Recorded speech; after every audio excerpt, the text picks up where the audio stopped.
por një prej reagimeve që unë besoj se thot shumë për situatën e sotme, ka qenë ai një zëdhënësi të Bill Clinton, i cili edhe përmendet, edhe konfigurohet vizivisht, ekziston në disa prej imazheve fotografike i shoqëruar me Epstein dhe figura të cilët shoqëronin darkat, mbrëmjet, takimet konfidenciale, fundjavët e organizuara, ato festat e përshtyra dhe skandaloze që me sa duket ishin kryesisht organizuara në jetën privat të Epstein, dhe Bill Clinton dhe bashkëshortja e tij janë pjesë e disa prej episodeve, dhe kjo është provuar me imazhe fotografike që besoj se tashmë i ka parë dhe është ekspozuar gjithë bota, dhe më bëri përshtypje që zëdhënësi pavarësisht se në misionin e tij detyrimisht do duhet të mbronte imazhin e Bill Clinton, tha që janë dy kategori njerëzish në rastin e personazheve që janë përfshirë në dosjet dhe janë pjesë e rrugtimit të Epstein.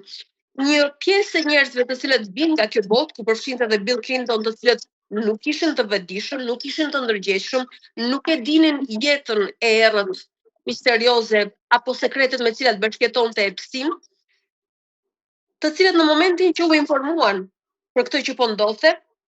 dhe kjo skandal për masa të këtij skandali që pas ka pasur jetëgjatësi më të madhe nga ç'mendoi, filluan të bëheshin publike dhe të zbuloheshin, u tërhoqën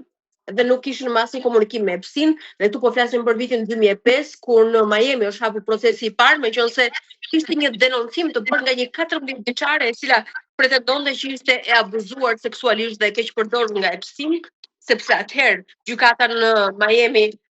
të Shteteve të Bashkuara të Amerikës ka nisur një proces gjyqësor me Epstein, një proces i cili më pas kishte një kompromis të çuditshëm me drejtsinë amerikane, prandaj dhe u komentua dhe sot që flasim. Dhe një pjesë e dytë thot zëdhënësi i Bill Clinton, të cilët pavarësisht se